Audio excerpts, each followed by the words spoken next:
पापा, दादी ने मेरे लिए इतने पैसे क्यों रखे थे? वो तो कुछ खर्च ही नहीं करती थी ना। छोटे से आरव का मासूम सवाल सुनकर निखिल की आंखें भर आईं। उसके हाथ में अभी अभी गांव से आया एक पुराना लिफाफा था, जिसमें उसकी माँ के हाथों की लिखी चिट्ठी और बैंक की पासबुक रखी थी, और पासबुक में जमा थे 3,34,000 रुपए। निखिल के हाथ कांप गए। उसे बरसों पहले अपनी पत्नी रीमा के साथ हुई एक बातचीत याद आ गई।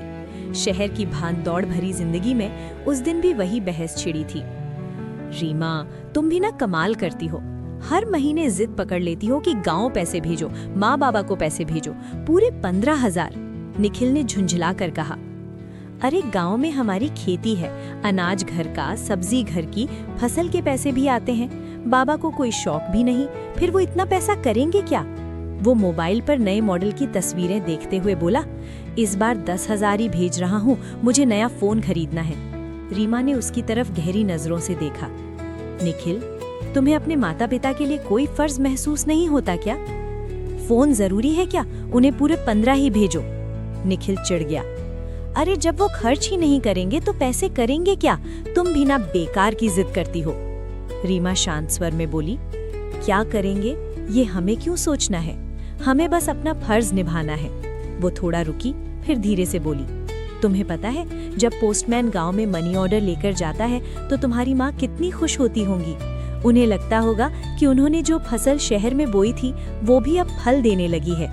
जब बच्चों की कमाई का पैसा पहली बार माँ बाप के हाथ में आता है तो वो पैसे नहीं होते निखिल, वो उनकी पूरी जिंदगी की मेहनत का सम्मान होते हैं।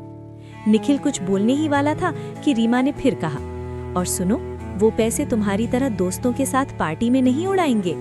तुम्हारी माँ थोड़ा बहुत दान पुण्य कर लेंगी, बाकी जमा कर लेंगी। किसके लिए? तुम्हारे लिए। निखिल हंस पड़ा। मतलब? रीमा मुस्कुराई।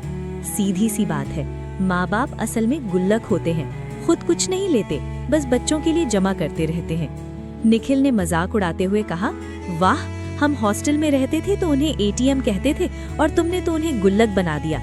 आज उसी मजाक की याद आते ही निखिल की आंखों से आंसू बहने लगे।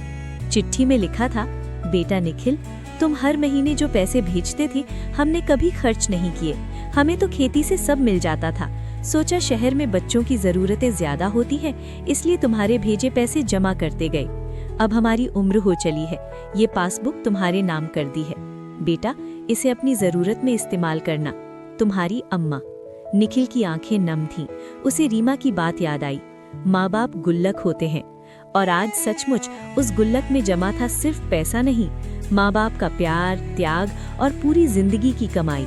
निखिल ने अपने बेटे आरव को गले लगा लिया।